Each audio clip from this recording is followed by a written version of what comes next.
शिक्षा को अलग जगाने को लेकर हाजी मुजीब रहमानी ने ठान लिया है। कोसी ही नहीं, कोसी कमिश्नरी इलाकों में भी शिक्षा को अलग जगाने के लिए आज एक Maulana Abul Kalam Azad girls inter college में कार्यक्रम का आयोजन किया गया, जिसमें रोज माइन एजुकेशनल चैरिटेबल ट्रस्ट के अध्यक्ष ओवैस अंबर भी शामिल हुए। आप देख सकते हैं यहाँ पर 1500 के करीब छात्र छात्राओं एवं उनके अभिभावक यहाँ पर मौजूद है, जिसमें 1000 छात्रों को उच्च स्तरीय शिक्षा पाने के लिए गोद लेने की प्रक्रिया हुई है। आप देख सकते हैं। आपको बताते चले कि मेडिकल डॉक्टर छोड़ करके तमाम एजुकेशन इंजीनियरिंग में दाखिला के लिए यहाँ पर गोद लेने की प्रक्रिया को लेकर 1000 बच्चों को ओवैस अंबर Maulana Abul Kalam Azad girls inter college के माध्यम से गोद लेने की प्रक्रिया किया है। सुनिए क्या कुछ कहते हैं हाजी मुजीब रहमानी। उत्तर सुपौल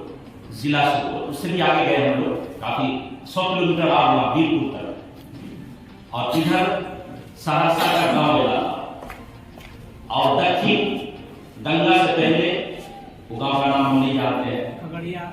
हाँ, खगड़िया से थोड़ा सा इधर, ये इतना बड़ा इलाका।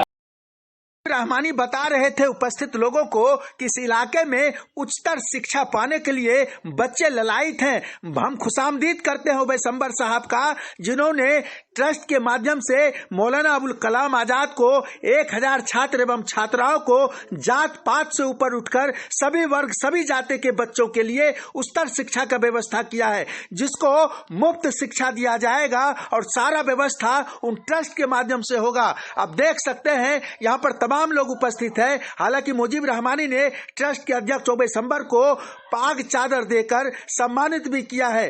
पब्लिक वाइब से मोहम्मद नजारुल हक की